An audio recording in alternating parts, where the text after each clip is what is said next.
Jadi ini adalah definisi dari konsep Karnus. Suatu metodologi dasar untuk pelajari dan mengembalikan cara kerja tubuh manusia berdasarkan pada aturan Sang Pencipta. Mulai dari tingkat sel sampai aktivitas tubuh manusia dan hubungannya dengan alam semesta. Nah, jadi ini. Sudah saya singgung tadi, kita manusia dan mobil sama-sama kelasnya ciptaan. Kalau mobil dibuat pabrik, kalau manusia diciptakan Tuhan. Nah,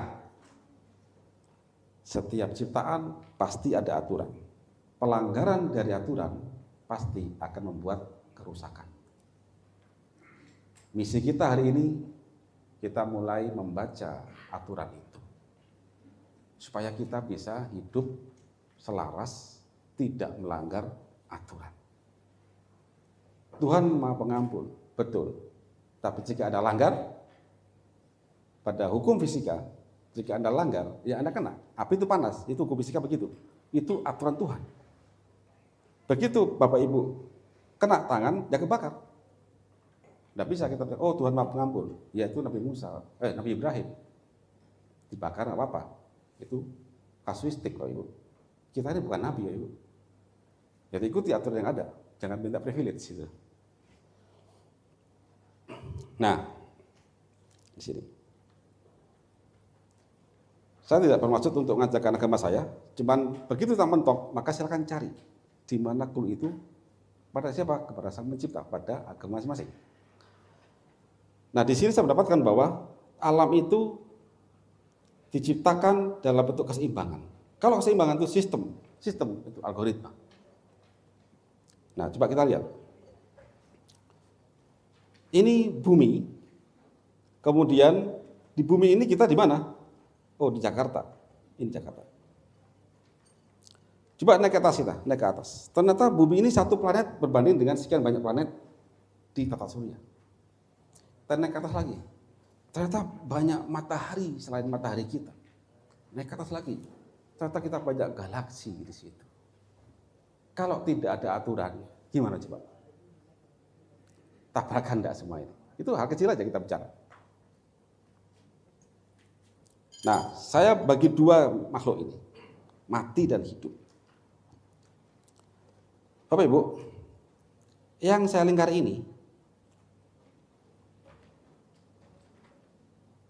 adalah makhluk yang dibuat dari partikel kecil bernama atom.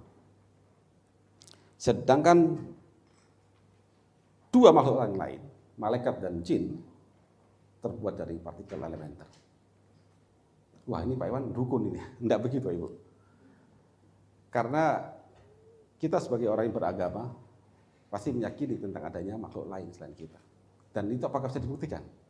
Saat nanti kita belajar tentang partikel elementer, di situ titik temunya nanti. Contoh paling gampang, kenapa ada orang kesurupan?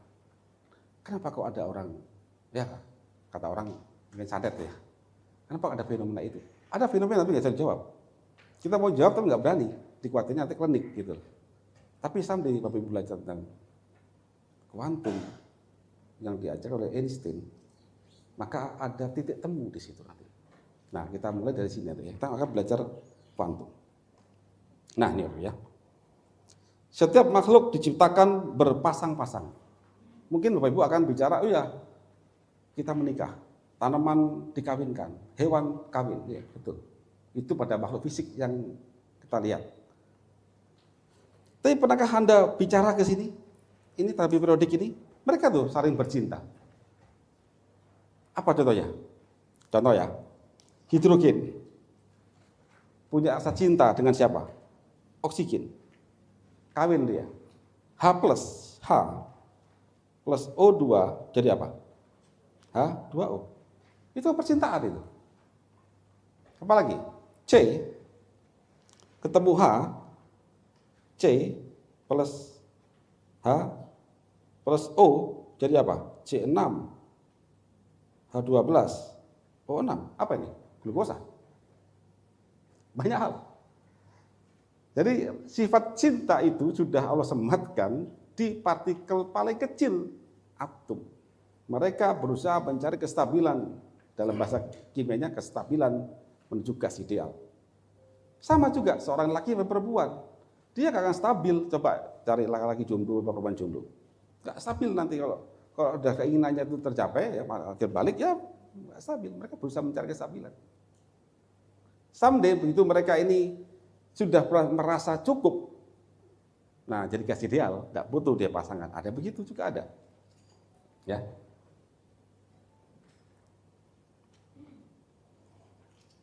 Nah, sebelum lebih lanjut, kita lanjutkan sini. Ada suatu molekul namanya asetil-CoA. Tolong Bapak Ibu pegang senyawa ini. Karena ini adalah energi kehidupan. Makhluk yang akan dibakar oleh sel kita, dia bahan bakar sel kita. Asetil-CoA. Kemudian ini fosfolipid, dinding sel kita. Kemudian Krebs cycle. Dan semua ini Bapak Ibu, semua ini tadi asetil-CoA, fosfolipid, Krebs cycle, itu semua adalah dari atom-atom yang disusun dari tabel periodik ini. Sekarang, mungkinkah kita bisa memahami proses biokimia sel dan psikotop ini tanpa didasari pemahaman tentang partikel kecil ciptaan Allah itu? Yaitu apa? Tuh.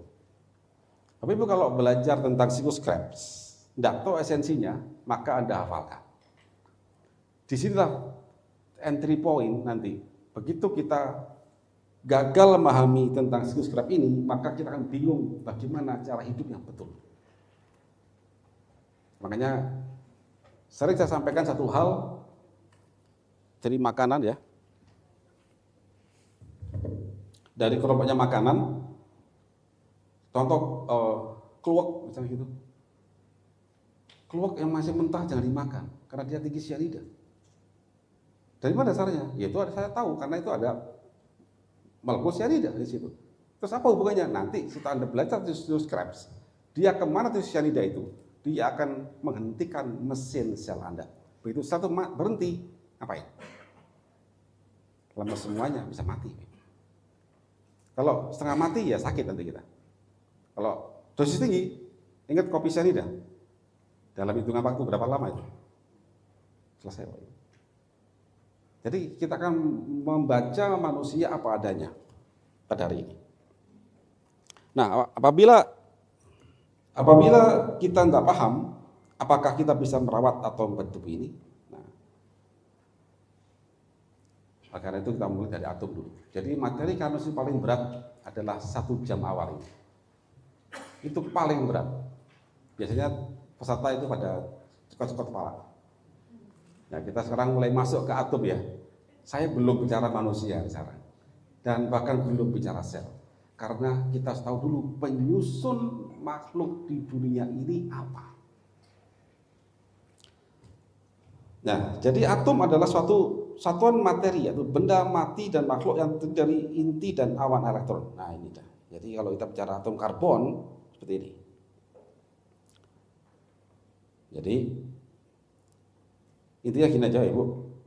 Karbon atau suatu atom itu ada inti atom, isinya proton, neutron, kemudian luarnya elektron.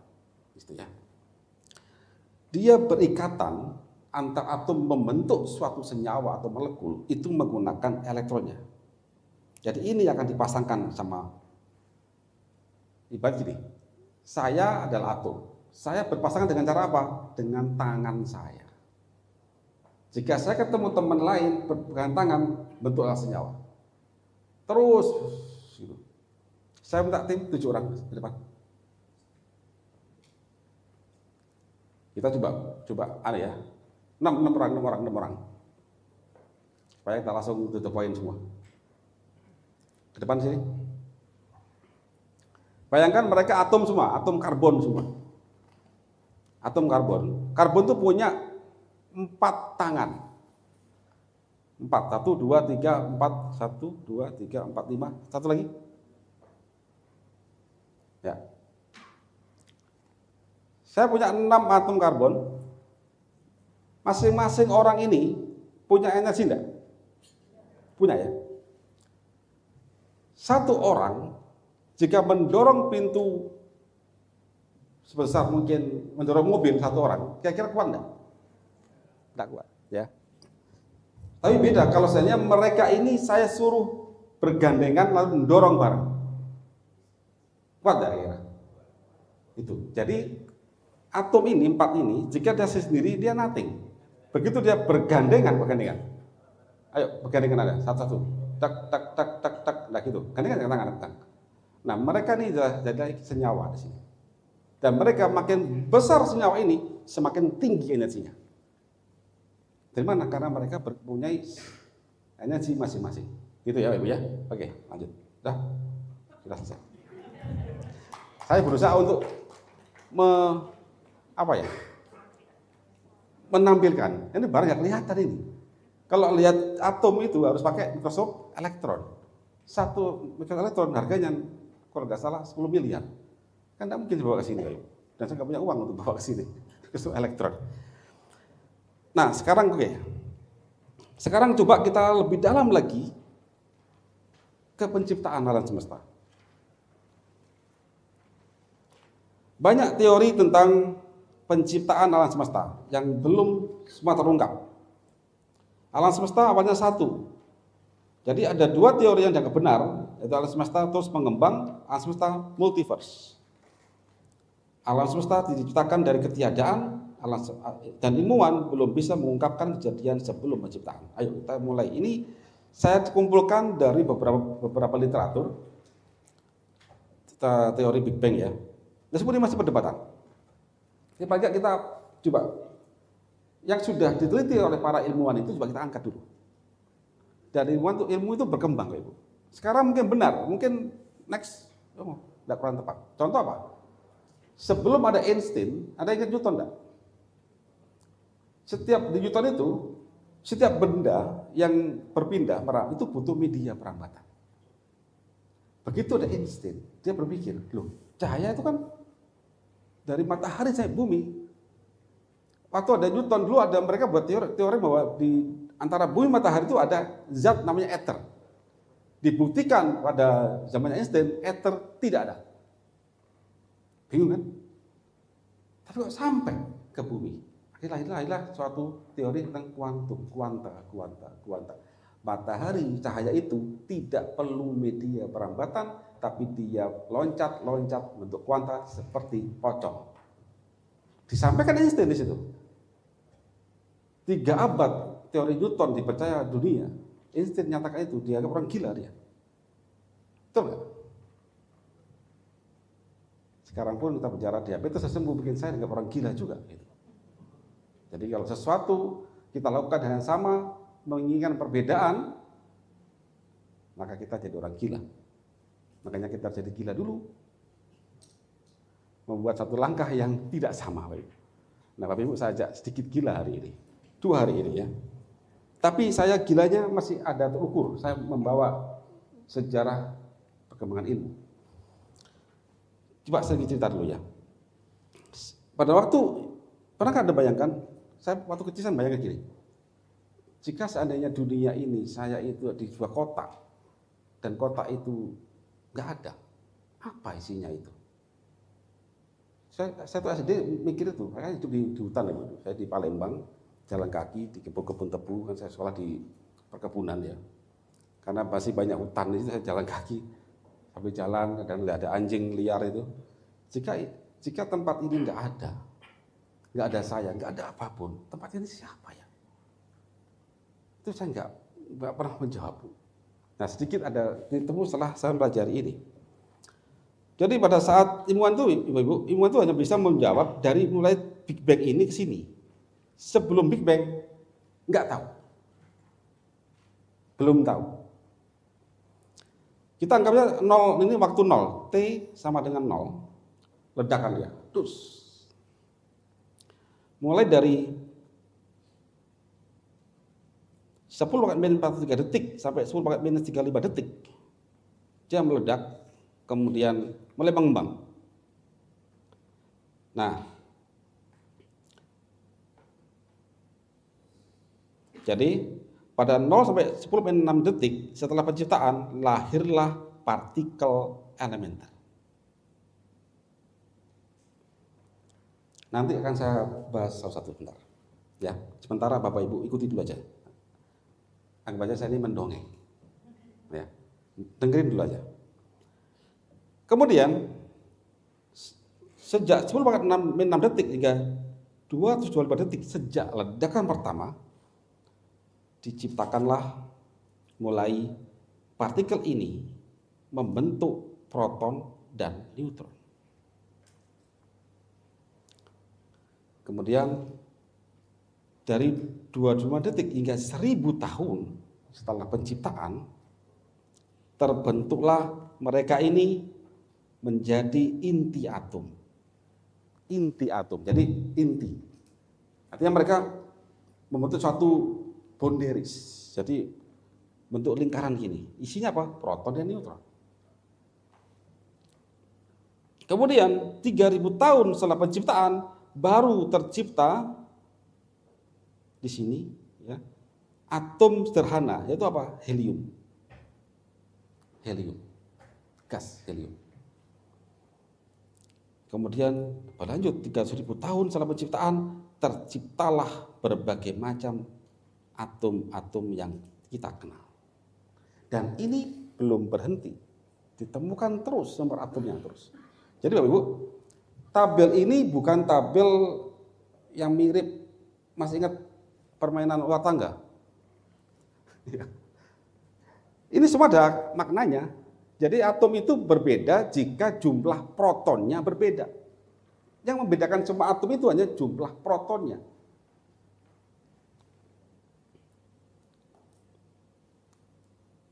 Hidrogen 1, helium 2. Ya. Nah, kemudian 30 tahun sampai 13,8 miliar tahun setelah penciptaan, lahirlah kehidupan. Dan Bapak Ibu, alam ini ternyata setelah dicek oleh Hubble, teleskop Hubble itu, dia itu mengembang, membesar terus, dan banyak reaksi-reaksi terjadi terus. Makanya itulah Sang Pencipta menciptakan terus. Dia Maha Pencipta. Maha Pencipta ya, mencipta terus. Nah, kita ini adalah bagian dari makhluk yang diminta dikasih kemampuan berpikir. Kita punya tugas dalam pengembangan ini. Hanya setiap manusia punya tugas pribadi, apa yang dilakukan oleh dia. Nah, sekarang kita mulai masuk ke partikel elementer penyusun atom. Bapak Ibu, sekarang kita belum bicara tentang atom dulu, tapi saya ingin mengupas atom itu terbuat dari apa. Dan nanti saya ingin kupas massa itu apa. Nanti ujungnya nanti Bapak Ibu akan terbelalak bahwa berat ini, berat badan saya, berat batu, berat semua itu adalah asalnya dari ketiadaan. Nanti ya, bentar lagi. Kita baca sini dulu. Partikel elementer penyusun atom. Kita mulai dulu dari quark. Quark itu ada up, down, tambah aja up and down. Kemudian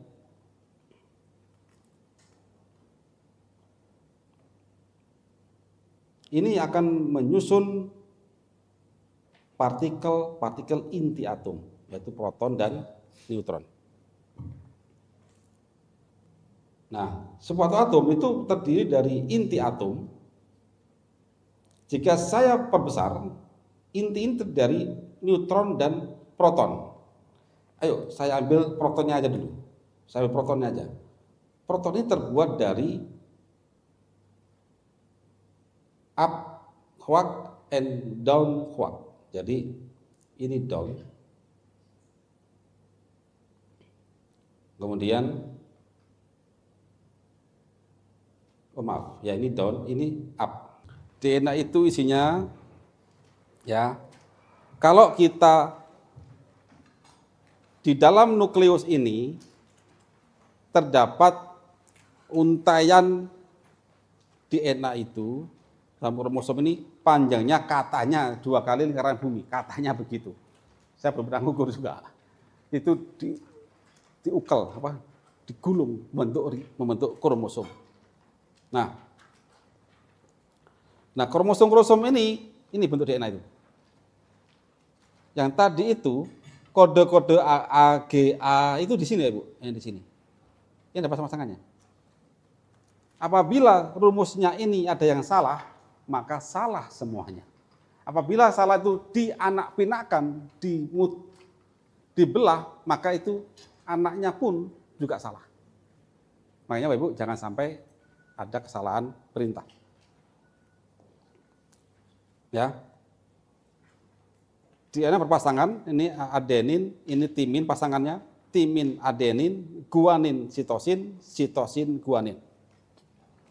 Saya nggak mau bahas ini terlalu dalam, tapi nanti kita bisa jawab waktu tanya jawab aja. Cuman paling enggak Bapak Ibu, jika Anda ingin memahami tentang bagaimana tingkah laku sel itu, maka Bapak Ibu harus belajar hingga ke level DNA. Karena apapun bentuk sel ini, tingkah lakunya ditentukan dari DNA ini. DNA itu ibarat restoran yang punya 100 resep masakan. 100 masakan ini mungkin cuma 5 yang diaktualkan. Ada yang 10, ada tergantung rangsangan yang diterima oleh sel itu. Makanya Bapak Ibu, hati-hati dengan skema manipulasi yang menggunakan hormon-hormon steroid. Kalau steroid itu, tadi kan pembeli ketemu sama pelayan, ya kan? Langsung pelayan. Itu non steroid. Tapi kalau steroid, pembeli langsung ketemu chef. Direct. Dia bisa merubah. Yang tadi saya ceritakan, kayak progesteron tadi itu, menunda menstruasi, itu langsung ke DNA-nya sel. Itu bahaya sekali. Baik itu untuk binaragawan, kan banyak tuh binaragawan kemarin temannya Aiman pernah mendengar video dia menasihati teman binaragawan jangan pakai anabolik steroid karena dia pakai, akhirnya dia kena tiroid cancer dan sebagainya. Terus kemudian ada fenomena cancer pada ibu-ibu, banyak sekali gangguan hormonal, HER2 positif, ER positif, progesteron reseptor positif. Nah, itu Anda sudah berusaha memanipulasi diri Anda sendiri.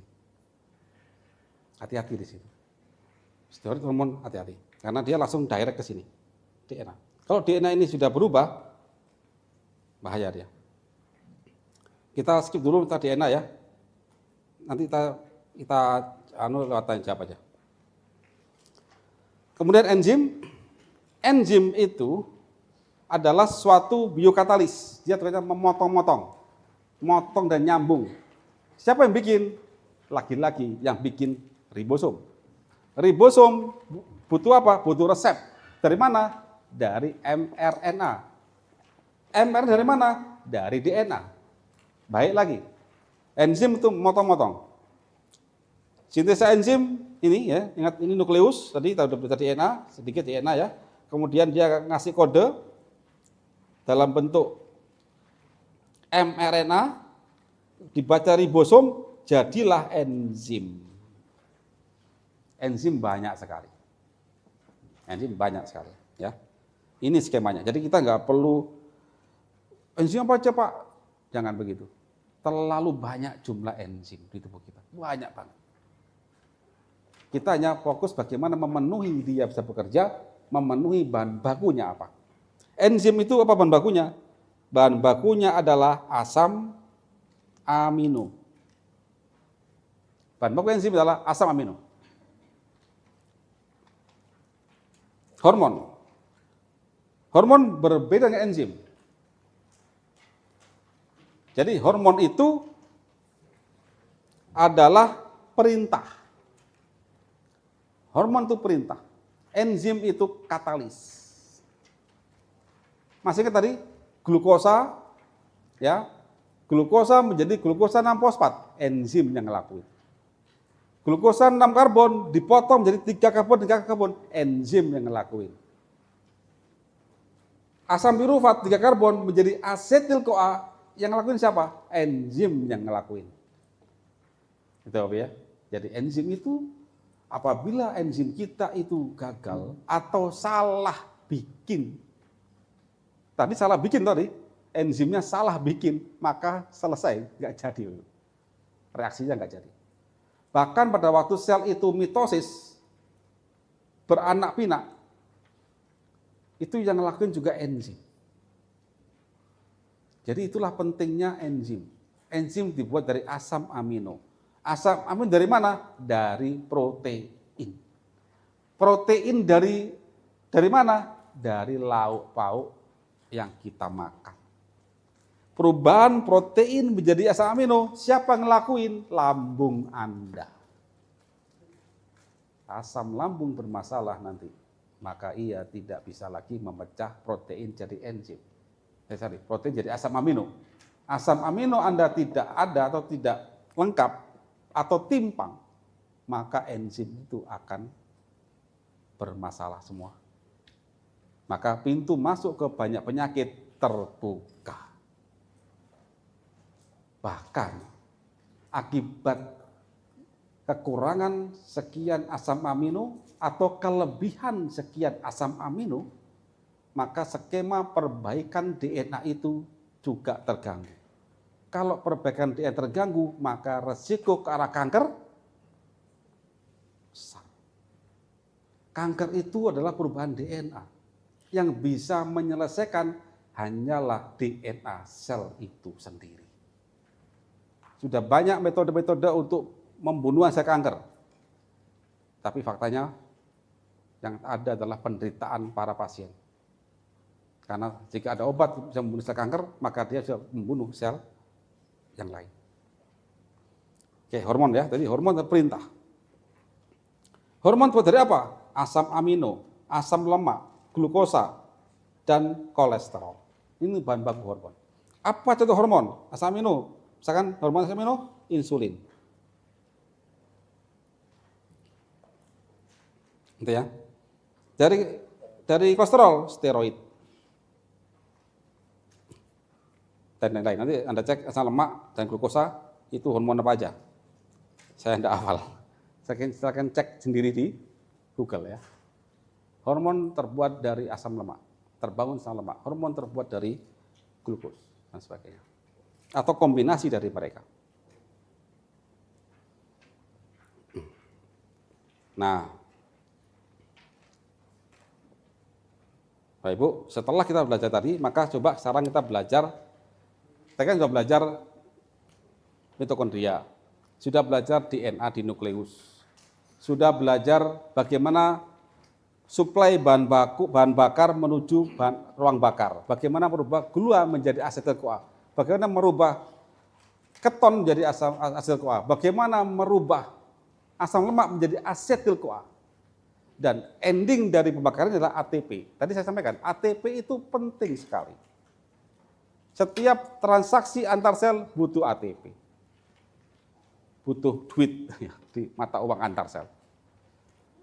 Nah sekarang, kita lengkapi sel ini pada membrannya, pada kulitnya. Nah nanti, masih 5 menit ya, 5 menit saya percepat. Sekarang kita posisinya pada